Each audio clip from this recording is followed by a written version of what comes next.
Why does it matter if Pluto is a planet or a dwarf planet? Samantha Lawler, Assistant Professor, Astronomy, University of Regina. Why does it matter if Pluto is a planet or a dwarf planet? Because for me it just makes it more confusing in our solar system. I know that some things in space are planets and some are stars and some are other names like moons or comets. Dwarf planet is a more different name and I think it just makes it more confusing. Comet, star, and planet are category names that immediately tell you something important about what they describe.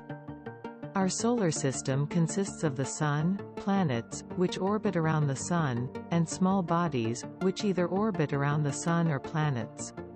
The small bodies category is divided up into even smaller categories, mostly depending on the shape and size of orbits.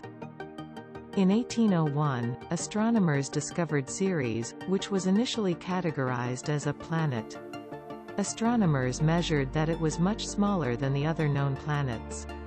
Soon, a lot of smaller objects were discovered on orbits very close to Ceres. These small bodies were categorized as asteroids, and we have since discovered hundreds of thousands of these in the asteroid belt. A black and white photograph of Ceres, which looks like an eclipsed moon Ceres, seen from NASA's Dawn spacecraft. A similar process of discovery and recategorization happened for small bodies further out in the solar system. Pluto was discovered in 1930 and was called the ninth planet in our solar system for many decades. But astronomers soon learned that Pluto was pretty different from the other 8 planets. It's on a tilted orbit and it's way smaller than the other planets. Over the years, astronomers discovered more and more small, planet-like objects that crossed Pluto's orbit. These are now categorized as Kuiper belt objects. It was looking more and more like Pluto might fit in better with the category of Kuiper belt objects than with planets. In 2005, a new object was discovered in the outer solar system, Eris, that is even heavier than Pluto. This led astronomers to consider if both Eris and Pluto are planets or not. Astronomers thought this was an important enough decision that the International Astronomical Union voted on it in 2006. Astronomers decided that rather than demoting Pluto to a plain old Kuiper belt object, they would make a new category of small body called a dwarf planet. Pluto and Eris would both be part of this new category. How planets form. Solar systems like ours form from big clouds of dust and gas that collapse into disks around young stars, but astronomers are still learning exactly how that process works. We use telescopes to look carefully at forming solar systems far away, but they are so far that it's really hard to see the planets forming directly. A planetesimal, a baby planet, first forms from clumps of dust in a disk orbiting a young star. Planetesimals then grab nearby pebbles, dust and sometimes even smaller planetesimals with their gravity, which gets stronger as they get bigger.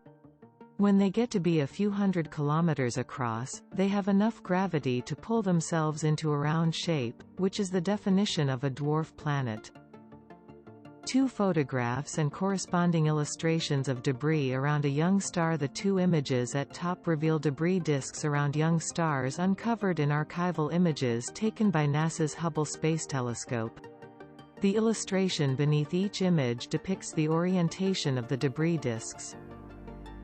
Measuring small bodies in our solar system, including dwarf planets, and comparing them with computer simulations is another way to see how our solar system formed. Our current theory is that there must have been a lot of dwarf planets that formed in our solar system. Ceres, in the asteroid belt, and Pluto, Eris and about a dozen other Kuiper belt objects are big enough to be in the dwarf planet category. This means that while they are planetesimals that grew big enough to be round, they did not develop a gravity strong enough to grab all the other planetesimals near their orbit. Other solar systems. Astronomers have now measured more than 5,000 exoplanets, planets in other solar systems. We won't be able to measure dwarf planets there for a very long time, but the ones we've found in our own solar system can teach us about how planets form everywhere. Hello, curious kids. Do you have a question you'd like an expert to answer?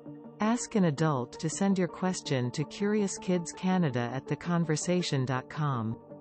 Please tell us your name, age and the city where you live.